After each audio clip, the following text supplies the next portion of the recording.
Welcome into Bears Weekly, powered by IGS Energy, a Chicago Bears network production. Bears Weekly is brought to you by Advocate Healthcare, Athletico Physical Therapy, CDW, Connie's Pizza, IGS Energy, and Miller Lite.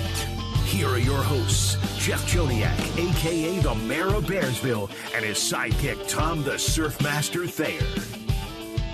Well, we are 1 month from the NFL Draft and another haul of player additions to a roster that is the talk of the offseason in the NFL. We tackle all of it tonight here on Bears Weekly on ESPN 1000 and the Chicago Bears Radio Network with Super Bowl winning Bears guard Tom Thayer. I'm Jeff Joniak. Jim Miller unavailable tonight. Coming up on the program, we begin a series of shows introducing you to the new members of the 2025 Chicago Bears coaching staff, and we begin with offensive line coach Dan Roushar.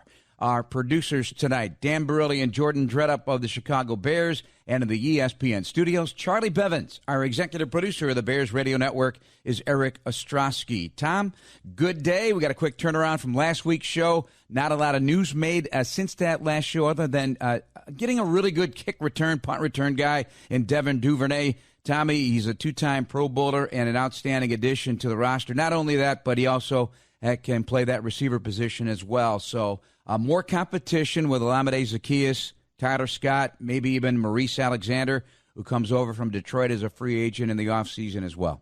Yeah, listen, punt returner is one of the most important positions throughout the NFL season, whether you're going to play a majority of your games indoor or you're going to play in some outdoor hostile conditions. And I think it's a key ingredient in the success of the special teams. And Coach Hightower is always a guy that's doing his R&D about these guys that can come in and help you immediately, get you a lot of reps in the open practice atmosphere of Hallis Hall and kind of see where the chips fall. But I think still it's one of the most important positions to become decisive on. You don't want a question mark for 17 weeks in the NFL season. Who's going to be your punt returner, or do you have confidence in certain conditions? You got to be confident in every single time you send that punt return team out on the field. Would you also consider Josh Blackwell in that position? Listen, I don't think there's anything Josh Blackwell can't do or wouldn't do. He showed up so many times on the game film in terms of special teams or regular defense and has done a great job. So I think that, you know, Jeff, when we go out to training camp and you see how long some of the lines are, you see the guy at the end of the line just waiting for his opportunity to get to the front of the line. And I think that's kind of unique about the special teams because sometimes your only opportunity to open the coach's eyes immediately is what you can do on special teams and what they believe your every game contribution can be.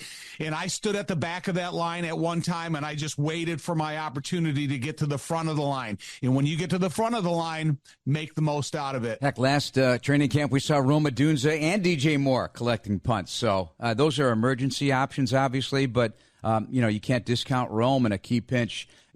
Everything's on the table with the new coaching staff as well. Ben Johnson is creative. Will that creativity extend to defense and special teams with his input over the course of the season? That's a great question to ask. Listen, I think if you're a new head coach and you're as creative as what you've shown on the offensive side of the football, you're going to explore the creativeness of all of your coordinators.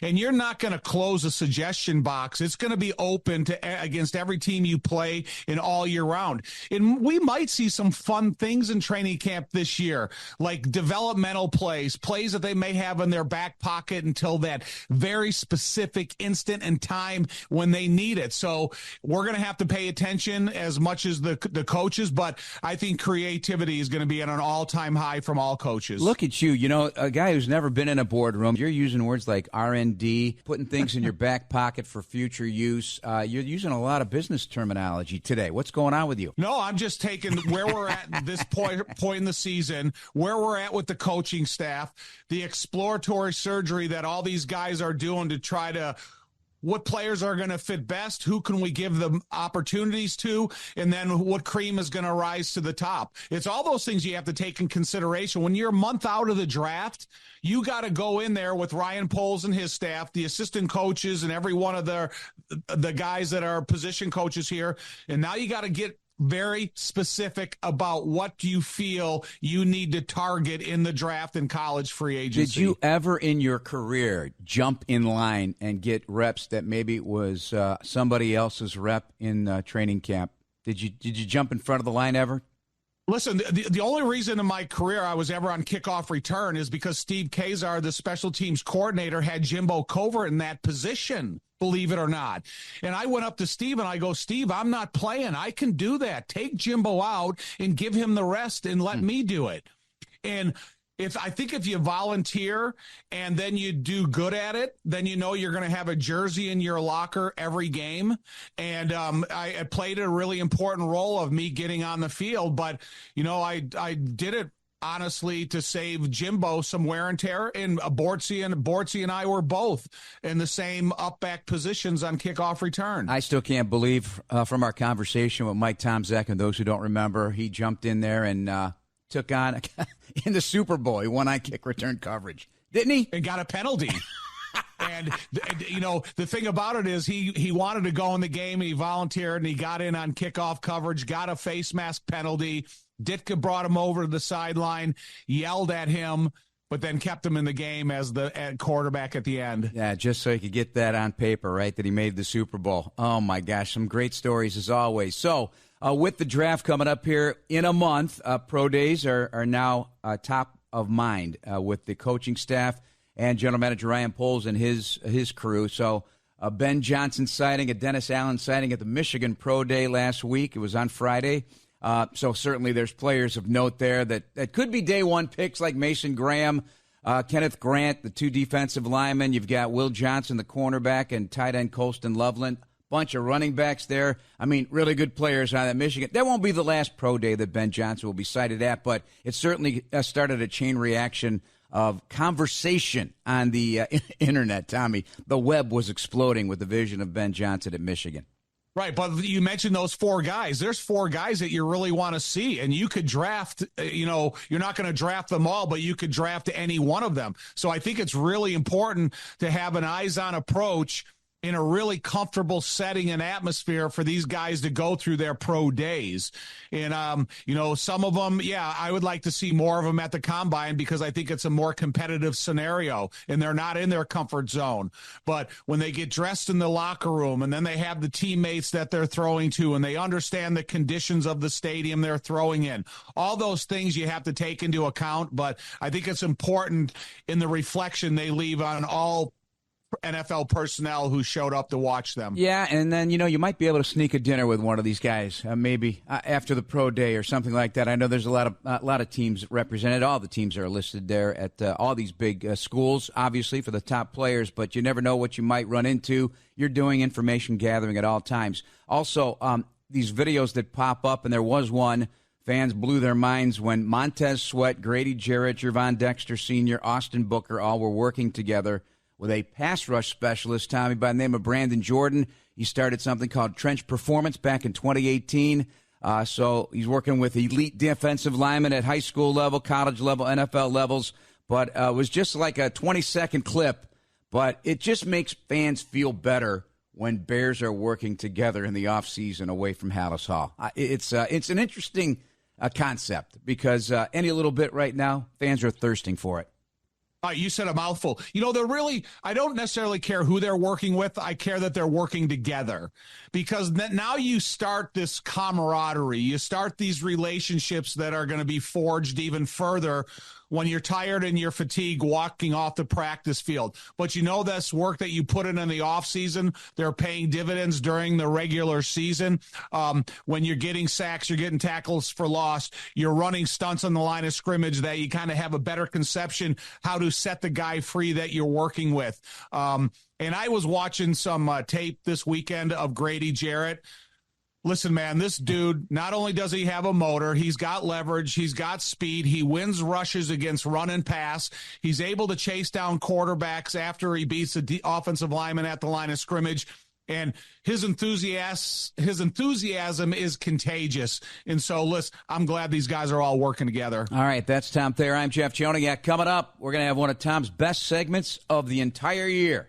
we introduce you to one of the new coaches on the Bears coaching staff, offensive line coach Dan Roushar. He's coming up next here on ESPN Chicago and the Bears Radio Network. This is Bears Weekly with the voice of the Bears for 24 years, Jeff Joniak on the Bears Radio Network.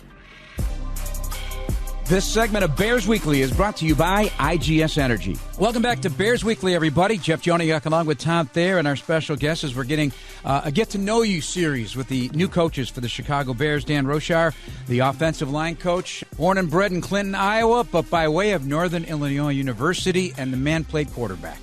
And now he's coached offensive linemen his whole life. Welcome to Chicago. Welcome back to the Midwest. Tell us how you got here. From quarterback to O-line. Oh, thank you, Jeff. I really appreciate it. I played quarterback for a guy by the name of Bill Mallory at Northern Illinois University. Had a lot of success, and I grew up with a high school coach, my father, and always kind of thought I'd be interested in getting into the game of football. And when Coach Mallory left for Indiana, Lee Corso came on. And Lee Corso was putting together a young staff at that time, didn't have all the pieces in place, and he asked me if I would be interested in being part of it, and I certainly was.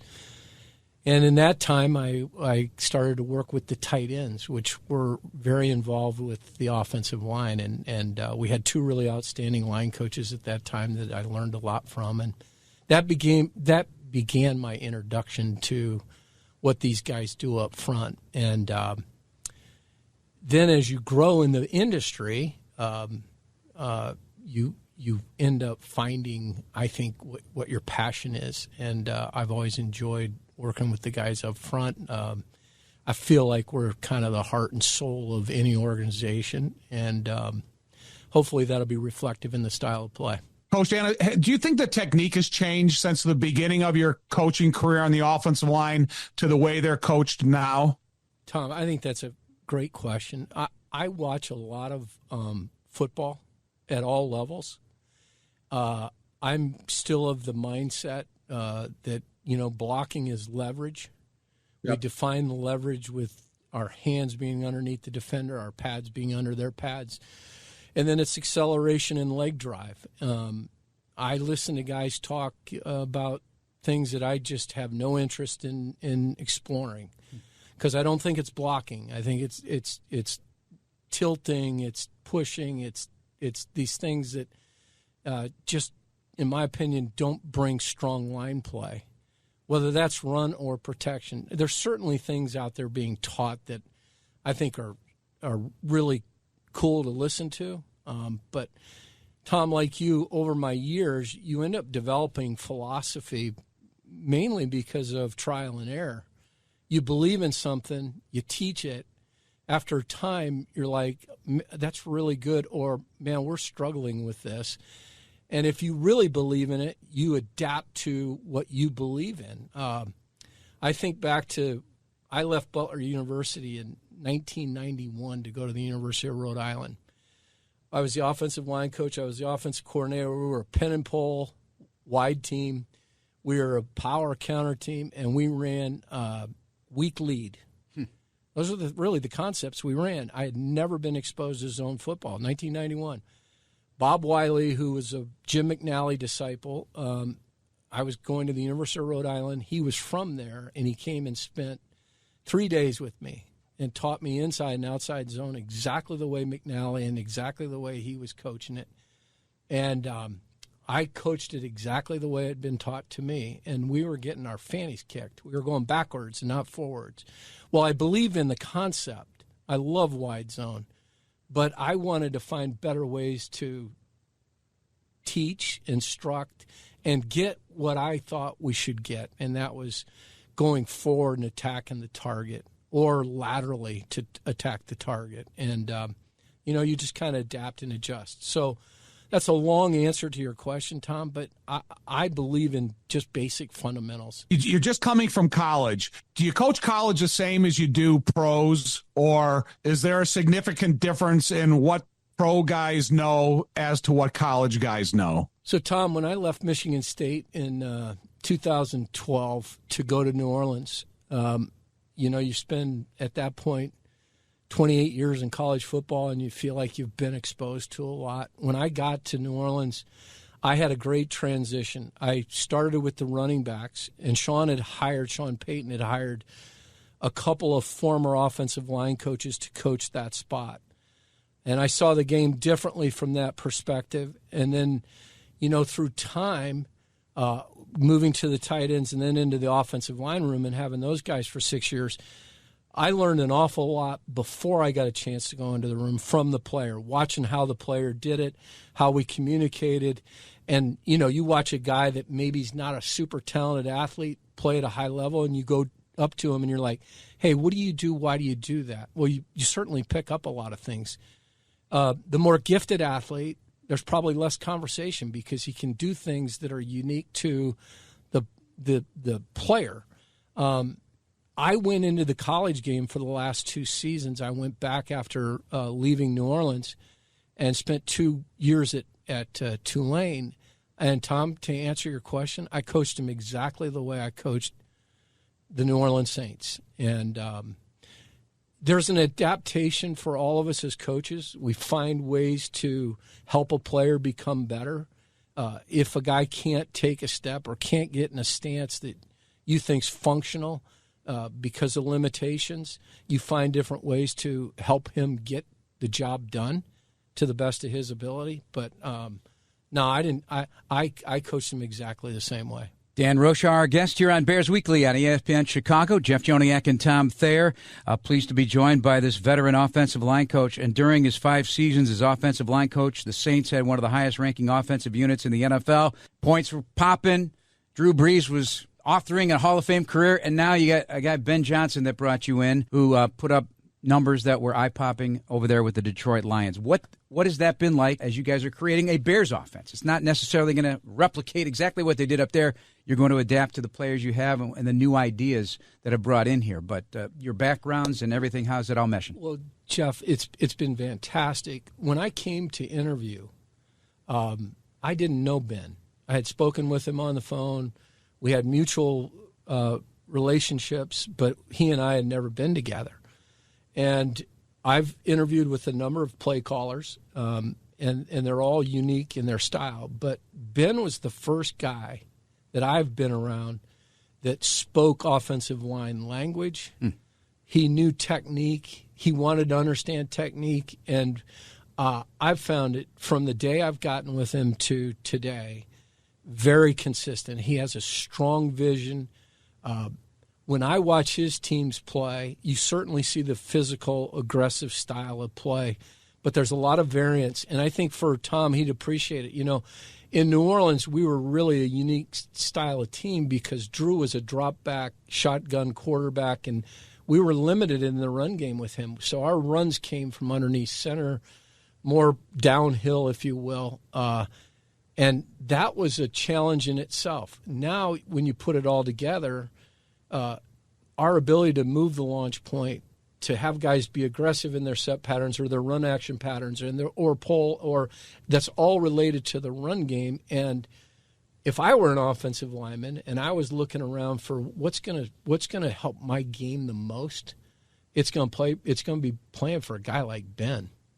Very good to hear. And I bet you the 3 interior guys that are now here, 2 by trade, 1 by free agency, to shore up the inside, feel the same way. When they're able to get with you guys, they're going to be excited. And the leadership they bring, how important is that going to be? I think it's huge. It's everything for us. Having been part of helping organizations turn around, you start with culture. And in those 3 guys, you got great fits. They're phenomenal human beings. You can just tell that. They walk and talk the way you want people to. They treat people with respect. They're all humble in their own ways. Joe Thuney just jumped off with his humility. I was just taken back by it for all the things he's done for such a high level. And I do believe that they know what Ben's done, and they want to be a part of that. I think look, this is an iconic organization, and if we could get ourselves close to what was replicated in the 80s with that guy, we're going to be going in the right direction. And there were a number of them. Well, you talk about the separation between Tune and a rookie, and then you talk about you teaching and learning. Because of the offensive line with the terminology and understanding what the terminology means so specifically, and then being able to go out there and teach the techniques. Is it difficult to do both, or the more you learn incrementally, do you always have the teaching in the back of your mind, how it fits to what you're learning? 100%. I think one of the things that we at New Orleans made a significant commitment to wide zone, Tom. And I brought Alex Gibbs around quite a bit. I felt like he was the father of it. And I thought if I could learn from somebody, it would be him. So I have a lot of lessons, good, bad, indifferent, through his eyes in teaching us that series. Well, that would be the staple with Ben's offense, wide zone. So we'll have the terminology, and there will be an adjustment. But like I said to Joe Tooney, I said, Joe, you've played in New England for Dante, and you played in Kansas City for Andy. And I said, you've really never majored in that scheme. So, right away, he's excited about something new coming to his career. And I think that we'll be able to put it all together, and hopefully very quickly. Well, it's great having guys who played the offensive line and coached the offensive line getting together. In this case, not face-to-face, but on Zoom with Tommy here, because we could talk to you all day. Time is of the essence, though, as we are getting set for 2025. Great to meet you, Dan. Heard a lot about you. All great things, and can't wait to see your coaching style and your teaching style, and can't wait to see a great offense bloom here in Chicago. Thanks for taking the time. Thanks, Jeff. Appreciate it. Thanks, Tom. That's Dan Roushar, our guest. Bears Weekly continues after this on ESPN 1000 and the Bears Radio Network. Welcome back to Bears Weekly on the Bears Radio Network. Here's your host, the voice of the Bears, Jeff Joniak. This segment of Bears Weekly is brought to you by Athletico Physical Therapy. Visit athletico.com to request an in-clinic or virtual appointment and start feeling better tomorrow. With Tom Thayer, I'm Jeff Joniak. This is Bears Weekly on ESPN Chicago. Just heard the interview with Dan Roushar in our last segment. Tom, time to reflect on that a little bit, because as important as the interior three have been signed, the importance of Darnell Wright having a big third year with the Bears, the recovery of Braxton Jones, whatever else might be added in the draft or yet in free agency, the rotation of players that you get there to be the 8 or 9 that are going to be active on game day. He's as important as a hire as any member of the coaching staff. And after meeting him face-to-face, talking to him, I feel his excitement. He's back in the Midwest after his time at NIU, both as a player and a coach. And as you heard, he was a quarterback at NIU and became an offensive line coach of note in the National Football League. After your conversation as part of that, how did you feel about Dan Roushar being a Chicago Bear offensive line coach?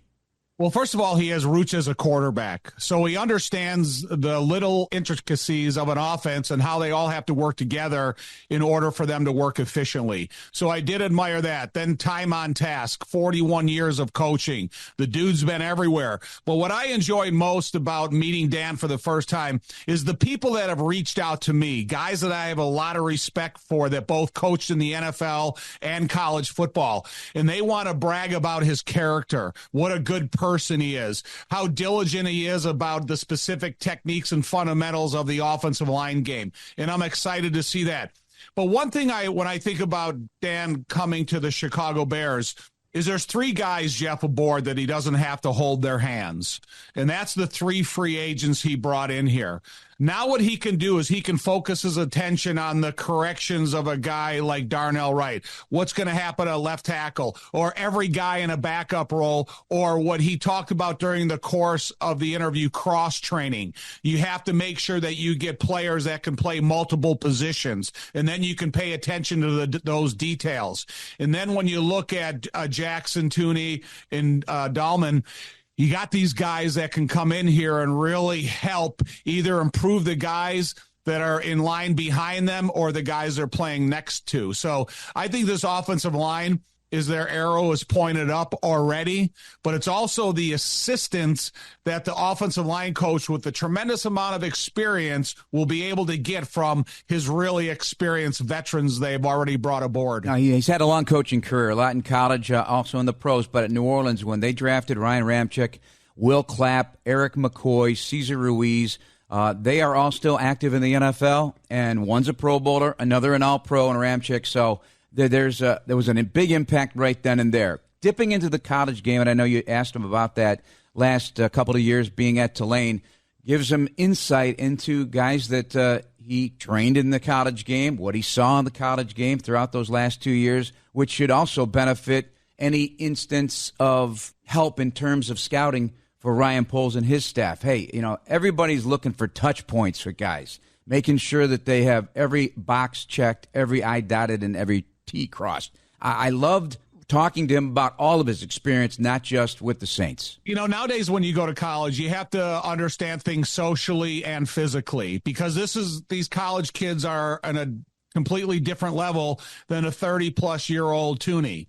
So I think you can learn a lot about the young developing up, these kids that are coming up the ladder that are waiting for their NFL opportunities. And then you think about the fundamentals and the techniques of the professional game. They're a little bit different because a lot of these college teams don't huddle up. So now you have to say, okay, how can I transfer the importance of the huddle in such a subtle way to make sure that these college kids know that what we do in the NFL comes out of a huddle. It's not from pictures that they're showing on the sideline and you're trying to speed up the process at the line of scrimmage. You are in some instances, but for the most part, you're talking about flow that starts in the huddle and transfers to the line of scrimmage. All of his experiences through coaching the NFL is always going to help him at his next stay. I got a question for you about the meeting room. Obviously, fans, there's a team meeting after games, maybe more than once throughout the week for a few minutes anyway. But the most of the time is spent in your position group meetings. So coaches run those meetings, but in some cases they allow the players to also run those meetings and kind of take accountability that way. Is that the case in an offensive line room, or is it just one voice?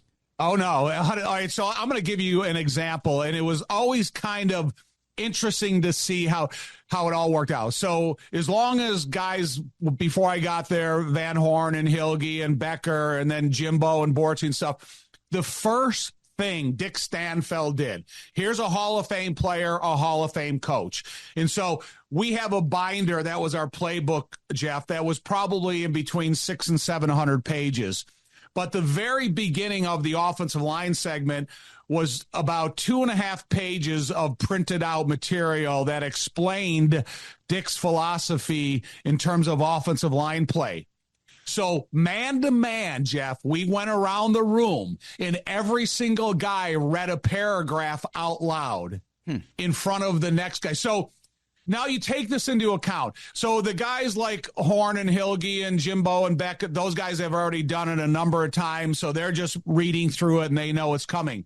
So then, I'm there for the first time and some other offensive linemen are there for the first time. Now you're a little bit nervous in front of your peers because it hasn't been a common occurrence throughout your life. And now you're in your professional life, and here I am reading a paragraph out loud to the rest of my teammates about a 3-point stance.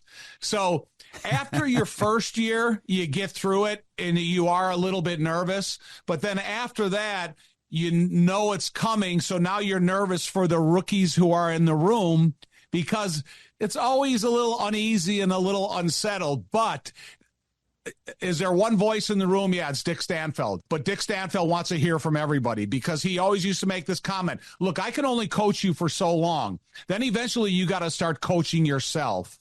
And I do think that's a really important lesson for a lot of these guys. And like I said, the 3 veterans, they're already into that self-coaching specifics of techniques because of the experiences they went through. But now as they learn new terminology and new offensive philosophies, they'll go right back to ground zero with that. One of the things I appreciated about training camp over the years is the acknowledgement that the 5 offensive linemen, or the whole group for that matter, but the 5 that start, that are at least penciled in as the starters when you start training camp, They eat together. They move together as one. They're packs. They're packs of players.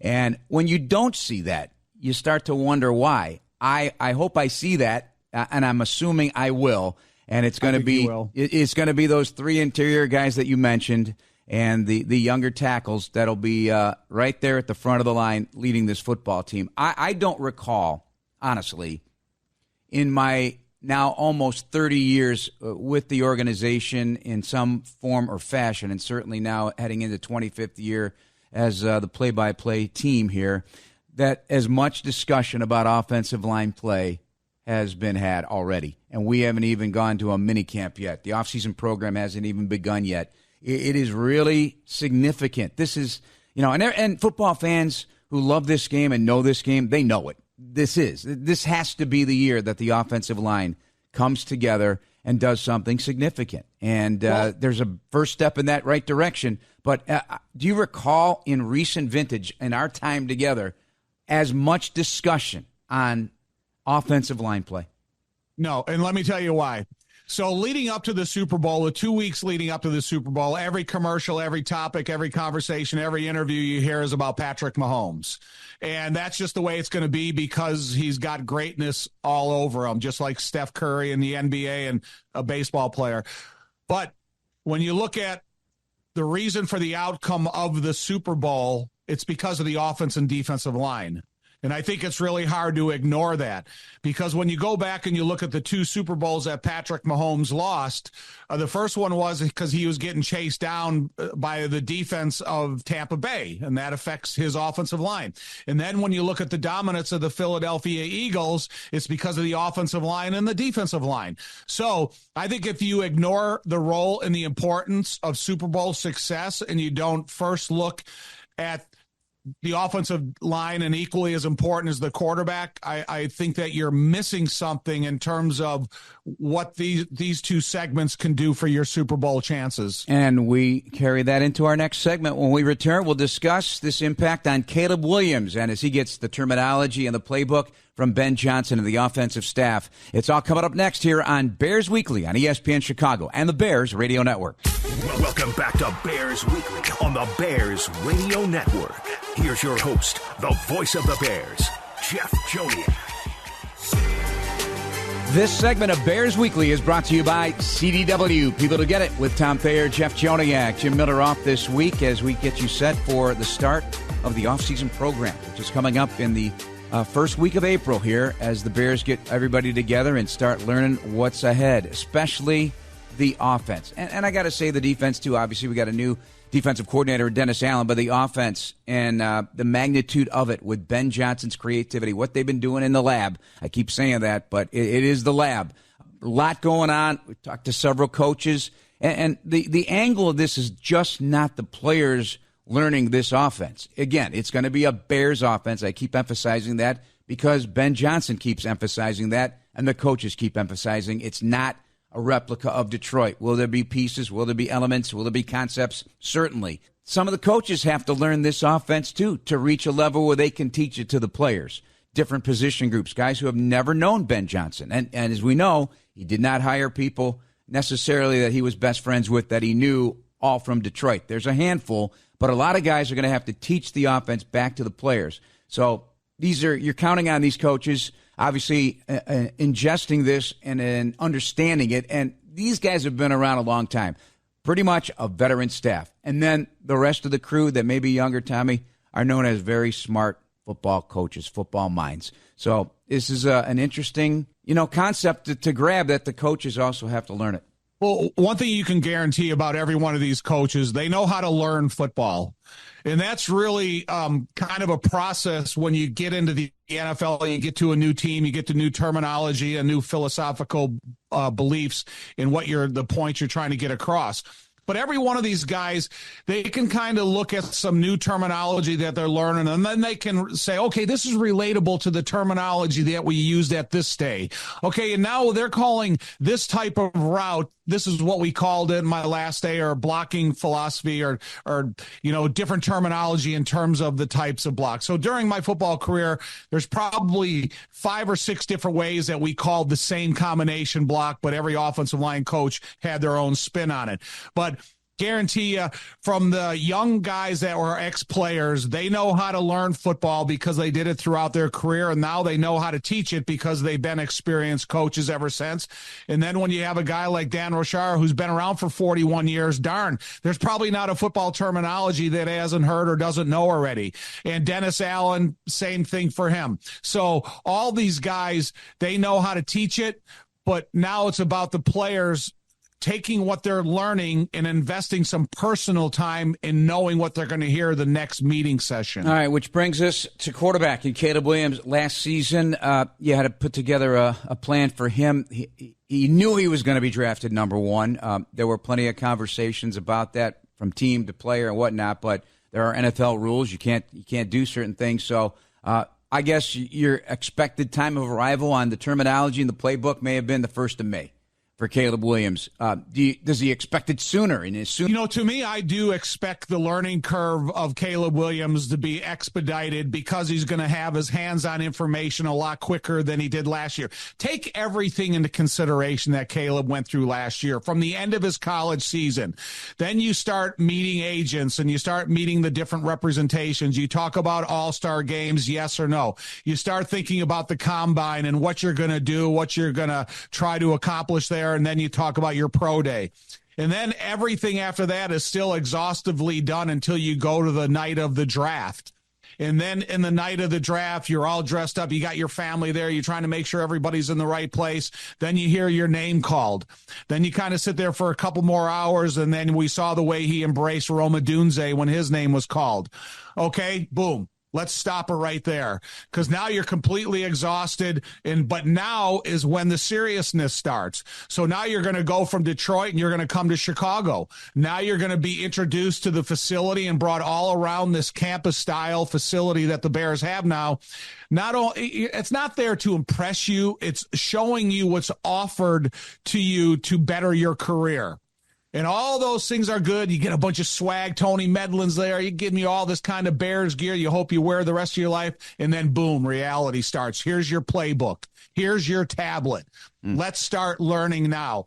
And so when you talk about a young quarterback like that that's guaranteed to be a starter in his first NFL game, that learning rocket is going straight up in the air. There's no learning curve to it. It's, forge ahead.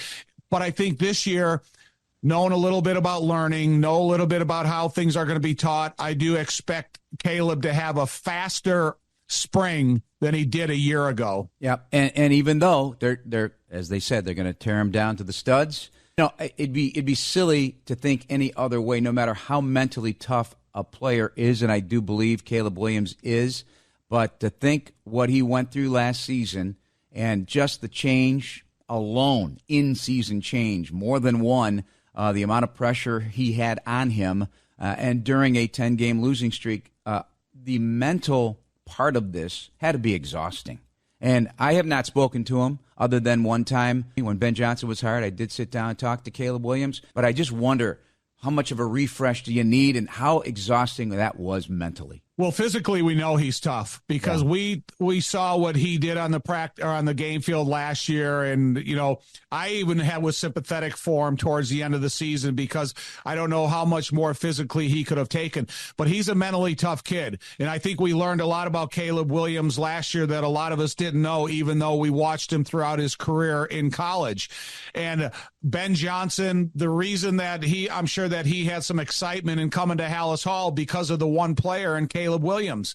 So you imagine if Caleb Williams takes 30% less of the abuse that he took last year, and how much fresher mentally and physically he could be, and what the results of that freshness will relate to on the game field. So everything has got to be about the learning process for Caleb, and I think he's got good support in the quarterback room with Tyson and the rest of the coaches and the fellas. So I'm really excited to see how Ben and all the quarterback coaching staff matches up with the physical gifts of Caleb Williams. Next Gen Stats had this stat on Caleb: faced the most unblocked pressures, 105, and the most unblocked sacks, 13 in the NFL last season.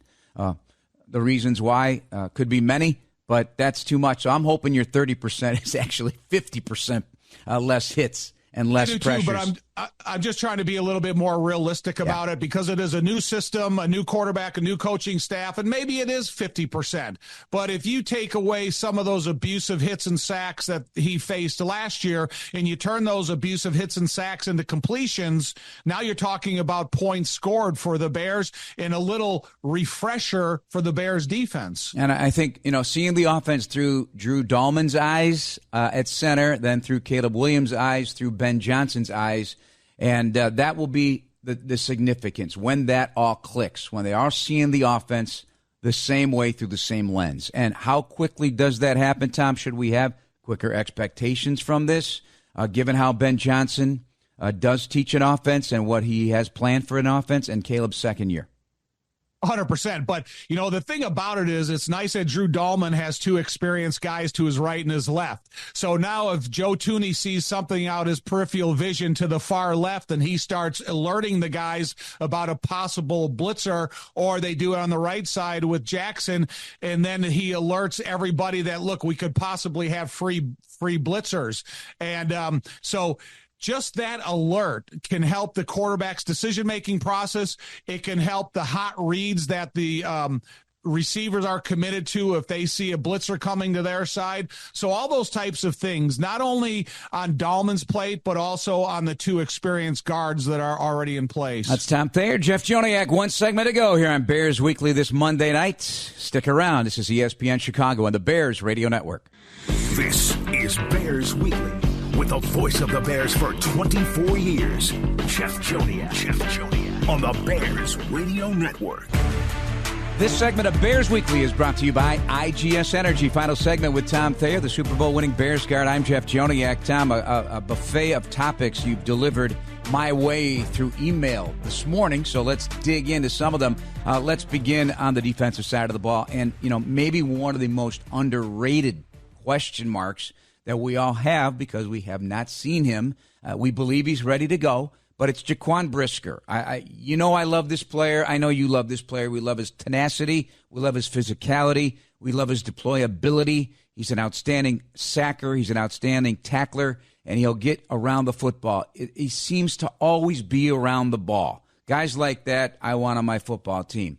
Are you still concerned in any way, shape, or form, and what are your expectations as he enters a very important year for himself? So my expectations for Jaquan Brisker is to be an all-pro. He's got the physical tools. He's got the gifts. He's got the willingness. He's got the intelligence, everything that it takes to be a dominating safety in the modern-day NFL, because there's a lot of different job requirements that come to the safety nowadays that maybe didn't 10 to 15 years ago. So the sky is the limit for Jaquan Brisker. But the last thing I have in my memory is him coming up, hitting the tight end from Carolina, and the Carolina tight end laying there, and then him going back to the huddle and finishing the game. And then later that night, getting put in concussion protocol. And that is disturbing to me, because I admire and I think that Jaquan can be one of the better safeties in the league. But then when he didn't come back to play any more football last year, that's where my concerns are. I'm more concerned for the human than I am the football player. But I still want him to think, and through the support of his family and the decisions they make, if he's healthy, ready to go, then come out here and play and give it your all. Listen, Jaquan, maybe you have to wear one of those Guardian helmets the rest of your career. And if you do, fine, because there's other guys wearing him. But when I look at how gifted of a young man he is, darn, and being a selfish Bears fan, I want to see him on the field as much as he can possibly make it. Tyreek Stevenson, outstanding talent, as you say, probably the best tackling player in the secondary, a guy willing, the most willing for sure. Tyreek Stevenson always gets a lot of tackle numbers. What will be the impact of a guy like Al Harris, who players are going to know right away, this guy means business. He had a great career in the National Football League. A real tenacious player as well. And what kind of competition do you expect from Terrell Smith? I expect a lot of competition at that cornerback position because you're talking about two different types of bodies, but I do think Tyreek Stevenson is the most physical and willing tackler in the secondary. But I think both of these young men got to go and read the resume of Al Harris because he's left a lot on the field and he's got a lot of information to give. But you also have to have that discipline with inside yourself that you can never let the emotions capture you on the field more than what your responsibilities is on the field. We'll see going forward if Tyreek Stevenson lives up to what he can be.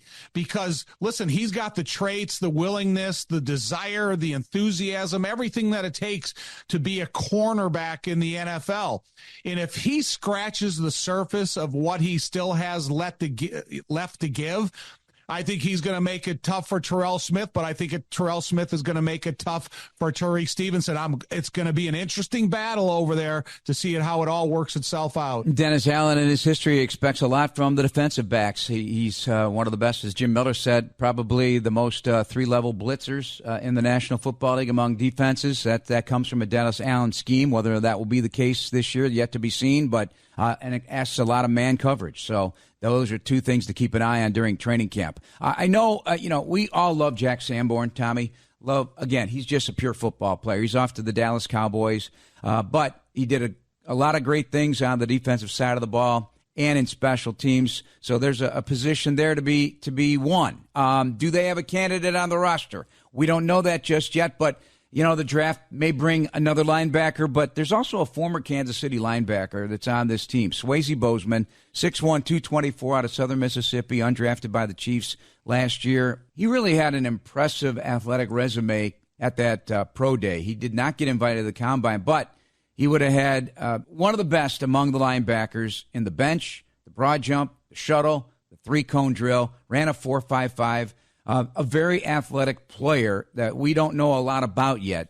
So you add these pieces to your puzzle every offseason. Could that be one? Oh, for sure. I like Bozeman's athleticism, and I like what you said that he would have done at the combine, because here's a guy that, to me, that's invested in football, that's invested in the weight room, that plays an important role in the overall long-term success as a player. Jack Sanborn was a free agent. Bozeman is a free agent. So because of where they came from doesn't mean they can't do what we're expecting of them. When we looked at the sideline before the start of every game, Sanborn stood there next to Kyler Gordon. And depending upon the personnel that came on the field, that's kind of what we looked at of who was going to start the game. And the Bears never shied away from using Sanborn, and I don't think they would shy away from using a guy like Bozeman or the competitiveness of the position. Now, does Kyler Gordon get a few of those extra reps? Do they believe that he has the ability to do what a linebacker could do on first down and be more deployable like you said Dennis Allen likes to do?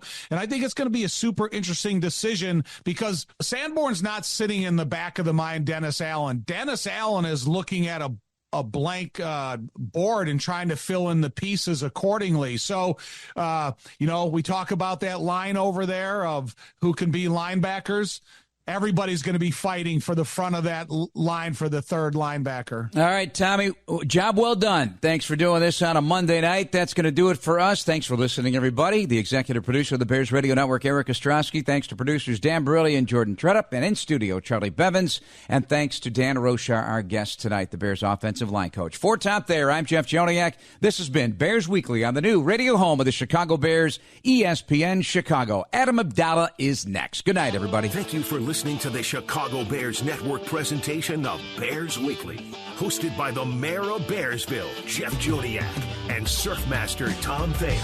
Podcasts are available on the Chicago Bears official app, brought to you by Verizon and Apple Podcasts. Bears Weekly has been brought to you by Miller Lite.